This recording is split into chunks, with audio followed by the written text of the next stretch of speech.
Well, hey guys, welcome to Bowhunting Soul. Okay, a little quick video here. Binos, right? Do we need them, right? Some people swear by them. Some people like, why do I need them? I hunt such like thick country, thick stuff. I don't really need them. Well, I do. So here's my thing on binos.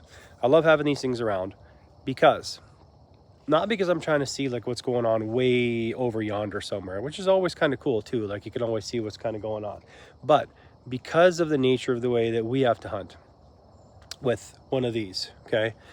What I find works best in my favor is if I'm going to approach somewhere, right? Let's say, I don't know, over that way somewhere. It doesn't matter. Pick a spot. And let's say you've located a spot where you want to get to.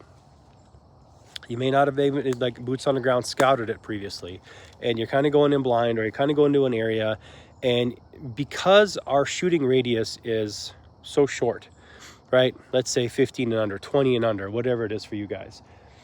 If you see an area that looks good, but you don't exactly know exactly the tree, you can stand back. Like the binos give you the opportunity to stand back and, take a look that way, whatever, right? Doesn't matter. And you can kind of pick out, is there a limb there? Is there a tree? Is there a brush? Is there a tree limb that's going to get in my way? Does that tree actually look good from, without having to get close to it and kind of trample around everywhere in a, 20-yard radius or 10-yard radius or whatever, which could mean the difference between something smelling you when they come in, smell your trail, or not, right? And it just saves you. I mean, it's almost like being able to scout 50 yards ahead, 30 yards ahead without you actually being there. It gives you some finer detail of what the tree is. You can, if you're looking down onto something, you can see, is that really a trail, or do I think it's a trail? Does it look like it's got acorns or any kind of mass crop or whatever, anything is falling underneath it or not? Do they look like footprints under there? Do I have like hoof prints or tracks or anything underneath there or not? And what might be the best kind of avenue of approach to get to where I want to get to, right? So, again, I'm just using this as an example. Let's say I wanted to hunt over there, right? Instead of going over there and kind of walking around, over here, let's say like this area right here, for example, right? It's kind of a little bit of an opening. I could try and set up in one of these trees up here, but which tree? Well, I don't know. If I go over there, I'm gonna have to walk around all this stuff and do a lot of walking and put my scent down and make noise and make my presence there. Whereas if I stand back, I'm probably 70 yards from there right now. I can pick up my binos, I can look over there, I can scan up and down each tree. I can look at to see if there's any like random like branches that I didn't see. Would that be a good place to put a stand? And if I think it's a good place to put a stand, then do I have shooting lanes? Do I have the shooting lanes that I think I do? I may or may not. I'm not sure, right?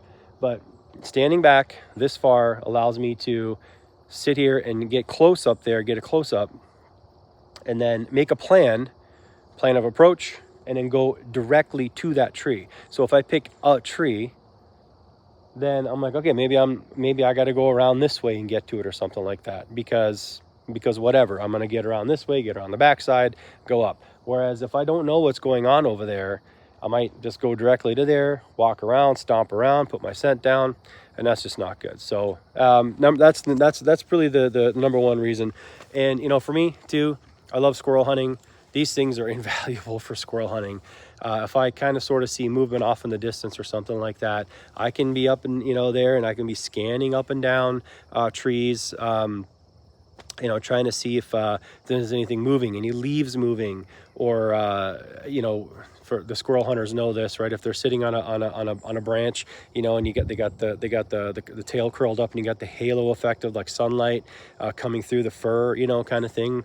That's a telltale. It's like, oh, there's a squirrel up there. So those kind of things come in really handy. Now, do you need super fancy binos? No, you don't. I mean, unless you're like a Western hunter and you're sitting there, on glass for like 10 hours a day trying to find your monster bull or whatever it is you do out west in the mountains, then yeah. But I mean, if you're here, in the whitetail woods or even in thick stuff, a set of like 8x or something like that. These are 10x. These are 10 by 42. Yeah, 10 by 42s.